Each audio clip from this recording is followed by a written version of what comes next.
পেয়েছি ছুটি বিদায় দেহ ভাই, সবারে আমি প্রণাম করে যাই। পেয়েছি ছুটি বিদায় দেহ ভাই, সবারে আমি প্রণাম করে যাই। নমস্কার বন্ধুরা, গল্পে কথায় বন্ধি গল্প পাঠের এই চ্যানেলে আবারও তোমাদের স্বাগত। এখানে আমি বিভিন্ন লেখকের বিভিন্ন ধরনের গল্প পাঠের মাধ্যমে উপস্থাপনা করে থাকি। আজকে যে লেখকের গল্পটি আমি তোমাদের পাঠ করে শোনাবো, তার পরিচয় আলাদা করে দেবার মতো কিছু নেই। আমাদের জীবনের প্রতিটা মুহূর্তের তিনি সঙ্গী, আমাদের স্মরণে, আমাদের মননে সর্বদাই তার উজ্জ্বল উপস্থিতি। বয়ঃসন্ধিকালীন কোনো ছেলের মনস্তত্ত্বের এমন গভীর বিশ্লেষণ এর আগে আমি কোথাও পড়িনি বা শুনিনি। আজ তেমনই এক ছেলের কথা তোমাদের শোনাবো। তার নাম ফটিক। গল্পটির নাম ছুটি। লিখেছেন বিশ্ববন্দিত লেখক রবীন্দ্রনাথ ঠাকুর।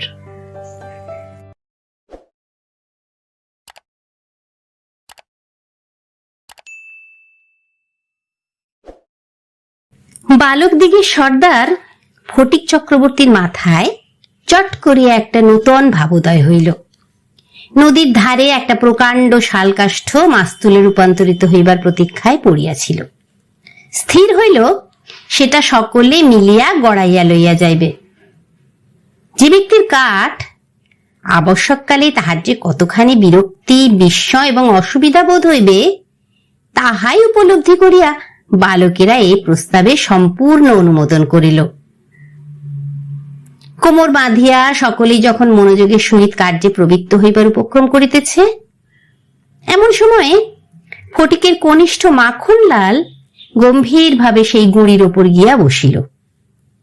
ছেলেরা তাহার এইরূপ উদার ও উদাসীন্য দেখিয়া কিছু বিমর্ষ হইয়া গেল। একজন আসিয়া ভয়ে ভয়ে তাহাকে একটু আধটু ঠেলিল, কিন্তু সে তাহাতে কিছুমাত্র বিচলিত হইল না। এই অকাল তত্ত্বজ্ঞানী মানব সকল প্রকার ক্রীড়ার অসারতা সম্বন্ধে নীরবে চিন্তা করিতে লাগিল। ফটিক আসিয়া আস্ফালন করিয়া কহিল, দেখ, মার খাবি, এই বেলা ওঠ। সে তাহাতে আরো একটু নড়িয়া চড়িয়া আসনটি বেশ স্থায়ী রূপে দখল করিয়া রইল। এরূপ স্থলে সাধারণের নিকট রাজসম্মান রক্ষা করিতে হইলে অবাধ্য ভ্রাতার গণ্ডদেশে অনতি বিলম্বে এক চড় কষাইয়া দেওয়া ফটিকের কর্তব্য ছিল। সাহস হইল না, কিন্তু এমন একটা ভাব ধারণ করিল যেন ইচ্ছা করিলেই এখনই উহাকে রীতিমতো শাসন করিয়া দিতে পারে। কিন্তু করিল না, কারণ পূর্বাপেক্ষা আর একটা ভালো খেলা মাথায় উদয় হইয়াছে, তাহাতে আর একটু বেশি মজা আছে। প্রস্তাব করিল, মাখনকে শুদ্ধ ওই কাঠ গড়াইতে আরম্ভ করা যাক। মাখন মনে করিল ইহাতে তাহার গৌরব আছে, কিন্তু অন্যান্য পার্থিব গৌরবের ন্যায় ইহার আনুষঙ্গিক যে বিপদের সম্ভাবনাও আছে, তাহা তাহার কিংবা আর কাহারও মনে উদয় হয় নাই। ছেলেরা কোমর বাঁধিয়া ঠেলিতে আরম্ভ করিল, মারো ঠেলা, হেইয়ো, সাবাস জোয়ান, হেইয়ো। গুড়ি এক পাক ঘুরিতে না ঘুরিতেই মাখন তাহার গাম্ভীর্য, গৌরব এবং তত্ত্বজ্ঞান সমেত ভূমিষ্যাৎ হইয়া গেল। খেলার আরম্ভেই এইরূপ আশাতীত ফল লাভ করিয়া অন্যান্য বালকেরা বিশেষ হৃষ্ট হইয়া উঠিল, কিন্তু ফটিক কিছু শশব ব্যস্ত হইল। মাখন তৎক্ষণাৎ ভূমিশয্যা ছাড়িয়া ফটিকের উপরে গিয়া পড়িল, একেবারে অন্ধভাবে মারিতে লাগিল। তাহার নাকে মুখে আঁচড় কাটিয়া কাঁদিতে কাঁদিতে গৃহাভিমুখে গমন করিল। খেলা ভাঙিয়া গেল। ফটিক গোটা কত কাশ উৎপাটন করিয়া লইয়া একটা অর্ধনিমগ্ন নৌকার গলইয়ের উপরে চড়িয়া বসিয়া চুপচাপ করিয়া কাশের গোড়া চিবাইতে লাগিল। এমন সময় একটা বিদেশি নৌকা ঘাটে আসিয়া লাগিল। একটি অর্ধবয়সী ভদ্রলোক কাঁচা গোপ এবং পাকা চুল লইয়া বাহির হইয়া আসিলেন। বালককে জিজ্ঞাসা করিলেন, চক্রবর্তীদের বাড়ি কোথায়? বালক ডাঁটা চিবাইতে চিবাইতে কহিল, ওই হোথা। কিন্তু কোন দিকে যে নির্দেশ করিল কাহারও বুঝিবার সাধ্য রহিল না। ভদ্রলোকটি আবার জিজ্ঞাসা করিলেন, কোথা? সে বলিল, জানি নে বলিয়া পূর্ববৎ তৃণমূল হইতে রসগ্রহণে প্রবৃত্ত হইল। বাবুটি তখন অন্য লোকের সাহায্য অবলম্বন করিয়া চক্রবর্তীদের গৃহের সন্ধানে চলিলেন। অবিলম্বে বাঘা বাগদি আসিয়া কহিল, ফটিক দাদা, মা ডাকছে। ফটিক কহিল, যাব না। বাঘা তাহাকে বলপূর্বক আড়কোলা করিয়া তুলিয়া লইয়া গেল। ফটিক নিষ্ফল আক্রোশে হাত ছুড়িতে লাগিল। ফটিককে দেখিবা মাত্র তাহার মা অগ্নিমূর্তি হইয়া কহিলেন, আবার তুই মাখনকে মেরেছিস? ফটিক কহিল, না, মারিনি। ফের মিথ্যে কথা বলছিস? কখনো মারিনি, মাখনকে জিজ্ঞাসা করো। মাখনকে প্রশ্ন করাতে মাখন আপনার পূর্ব নালিশে সমর্থন করিয়া বলিল, হ্যাঁ মেরেছে। তখন আর ফটিকের সহ্য হইল না।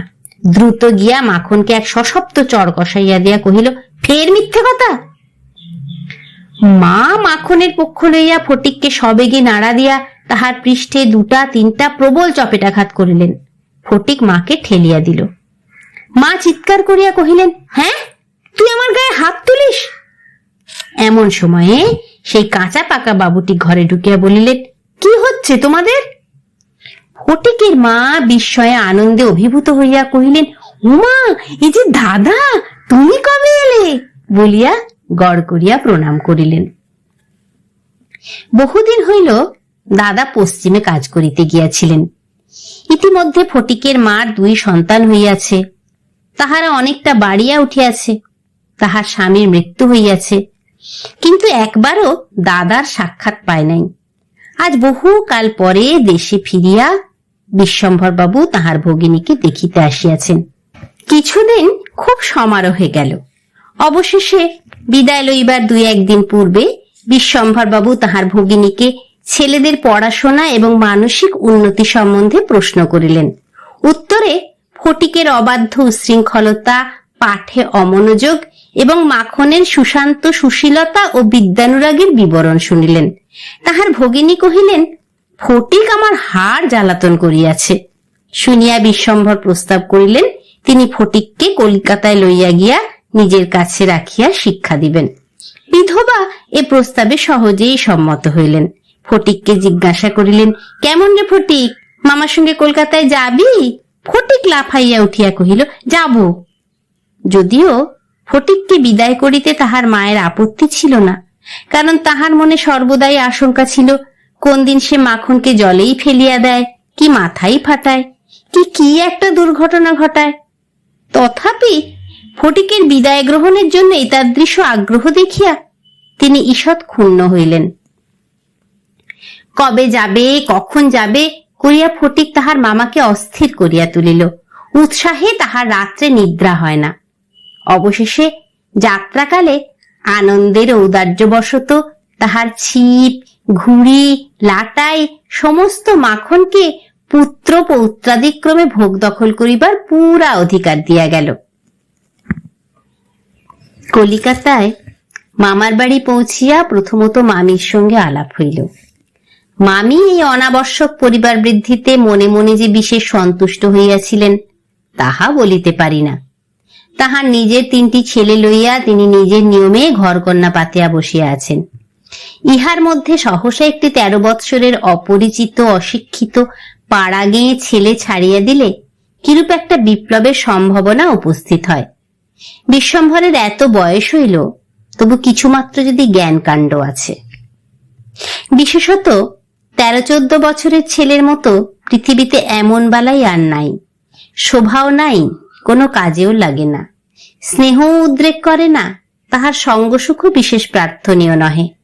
তাহার মুখে আদো আদো কথাও ন্যাকামি, পাকা পাকা কথাও জ্যাঠামি এবং কথা মাত্রই প্রগল্ভতা। হঠাৎ কাপড় চোপড়ের পরিমাণ রক্ষা না করিয়া বেমানান রূপে বাড়িয়া ওঠে। লোকে সেটা তাহার একটা কুশ্রী স্পর্ধা স্বরূপ জ্ঞান করে। শৈশবের লালিত্য এবং কণ্ঠস্বরের নিষ্ঠতা সহসা চলিয়া যায়। লোকে সেজন্য তাহাকে মনে মনে অপরাধ না দিয়া থাকিতে পারে না। শৈশব এবং যৌবনের অনেক দোষ মাপ করা যায়, কিন্তু এই সময়ে কোনো স্বাভাবিক অনিবার্য ত্রুটিও যেন অসহ্য বোধ হয়। সেও সর্বদা মনে মনে বুঝিতে পারে পৃথিবীর কোথাও সে ঠিক খাপ খাইতেছে না। এই জন্য আপনার অস্তিত্ব সম্বন্ধে সর্বদা লজ্জিত ও ক্ষমাপ্রার্থী হইয়া থাকে। অথচ এই বয়সে স্নেহের জন্য কিঞ্চিত অতিরিক্ত কাতরতা মনে জন্মায়। এই সময় যদি সে কোনো সহৃদয় ব্যক্তির নিকট হইতে স্নেহ কিংবা সখ্য লাভ করিতে পারে, তবে তাহার নিকট আত্মবিকৃত হইয়া থাকে। কিন্তু তাহাকে স্নেহ করিতে কেহ সাহস করে না, কারণ সেটা সাধারণে প্রশ্রয় বলিয়া মনে করে।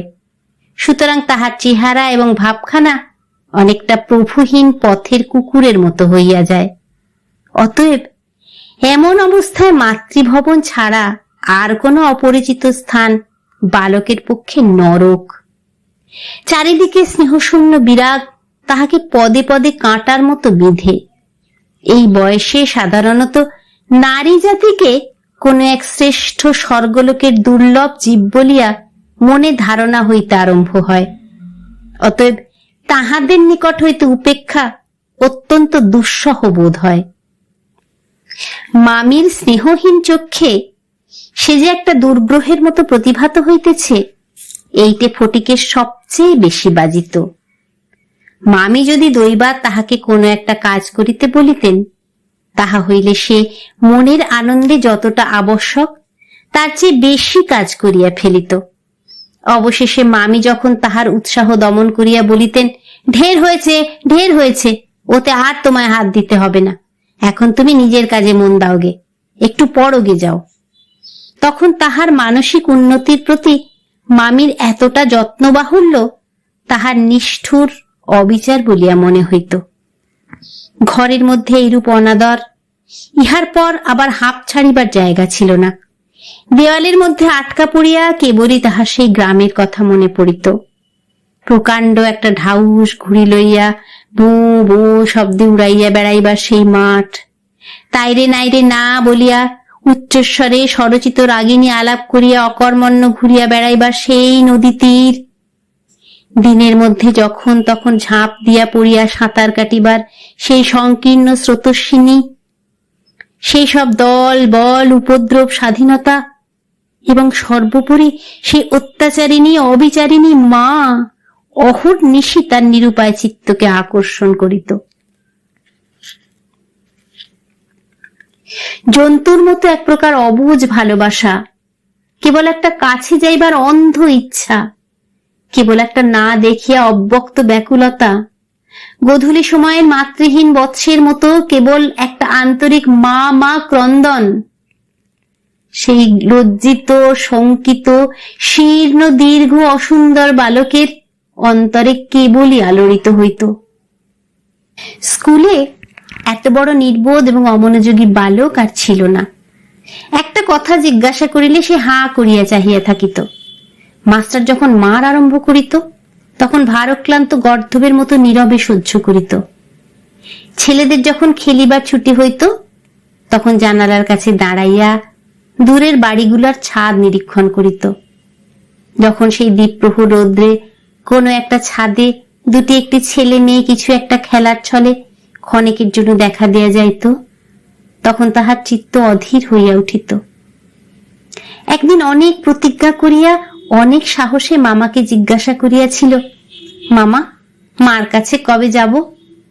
মামা বলিয়াছিলেন, স্কুলের ছুটি হোক। কার্তিক মাসে পূজার ছুটি, সে এখনো ঢের দেরি। একদিন ফটিক তাহার স্কুলের বই হারাইয়া ফেলিল। একে তো সহজেই পড়া তৈরি হয় না, তাহার উপর বই হারাইয়া একেবারে নাচার হইয়া পড়িল। মাস্টার প্রতিদিন তাহাকে অত্যন্ত মারধর অপমান করিতে আরম্ভ করিলেন। স্কুলে তাহার এমন অবস্থা হইল যে তাহার মামাতো ভাইরা তাহার সহিত সম্বন্ধ স্বীকার করিতে লজ্জা বোধ করিত। ইহার কোনো অপমানে তাহারা অন্যান্য বালকের চেয়েও যেন বলপূর্বক বেশি করিয়া আমোদ প্রকাশ করিত। অসহ্য বোধ হওয়াতে একদিন ফটিক তাহার মামির কাছে নিতান্ত অপরাধীর মতো গিয়া কহিল, মামি, বই হারিয়ে ফেলেছি। মামি অধরের দুই প্রান্তে বিরক্তির রেখা অঙ্কিত করিয়া বলিলেন, বেশ করেছ, আমি তোমাকে মাসের মধ্যে 5 বার করে বই কিনে দিতে তো আর পারি নে। ফটিক আর কিছু না বলিয়া চলিয়া আসিল। সে যে পরের পয়সা নষ্ট করিতেছে এই মনে করিয়া তাহার মায়ের উপর অত্যন্ত অভিমান উপস্থিত হইল। নিজের হীনতা এবং দৈন্য তাহাকে মাটির সহিত মিশাইয়া ফেলিল। স্কুল হইতে ফিরিয়া সেই রাত্রে তাহার মাথা ব্যথা করিতে লাগিল এবং গা শিরশির করিয়া আসিল। বুঝিতে পারিল তাহার জ্বর আসিতেছে। বুঝিতে পারিল ব্যামো বাঁধাইলে তাহার মামির প্রতি অত্যন্ত অনর্থক উপদ্রব করা হইবে। মামি এই ব্যামোটাকে যে কিরূপ একটা অকারণ অনাবশ্যক জ্বালাতনের স্বরূপ দেখিবে তাহা সে স্পষ্ট উপলব্ধি করিতে পারিল।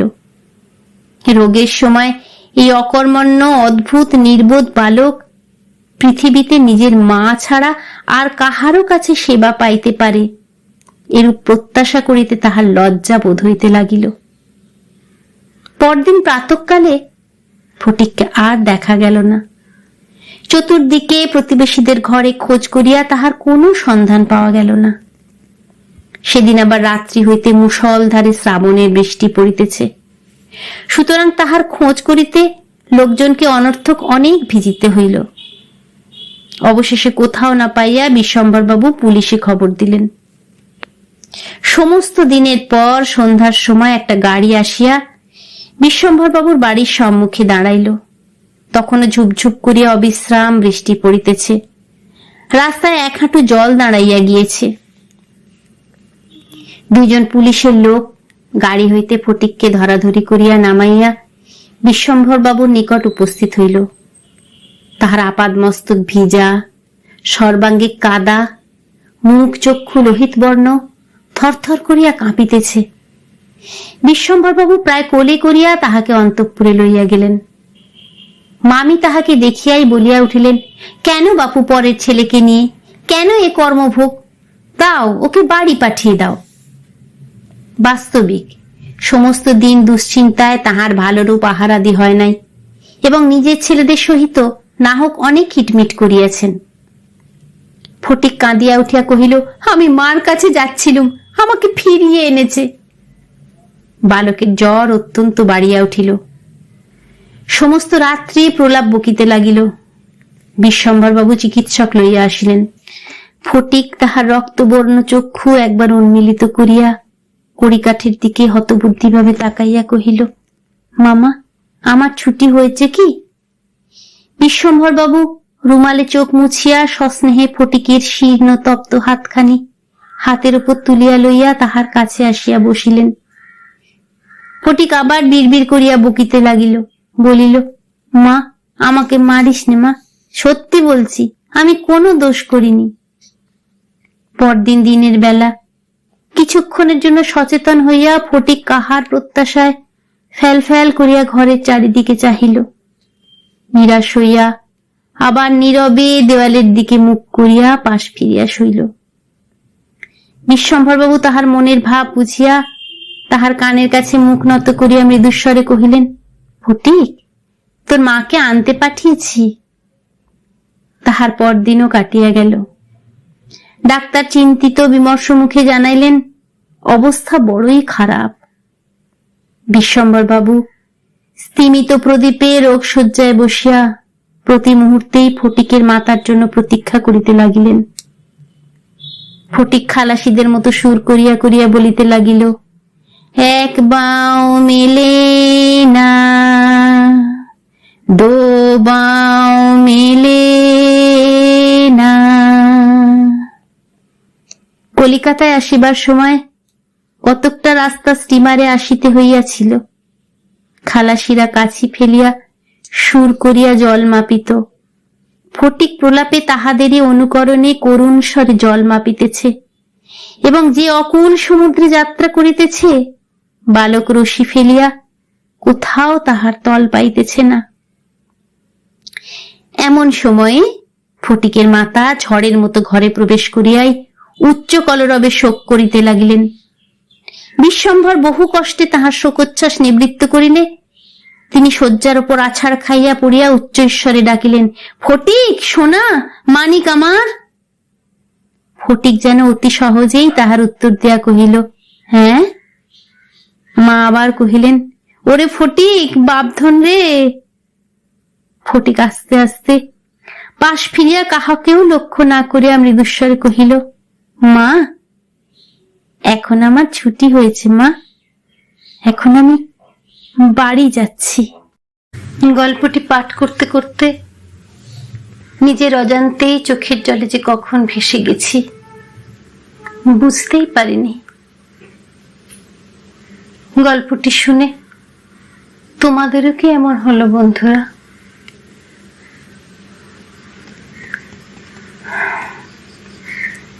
যদি ভালো লেগে থাকে একটা লাইক করো,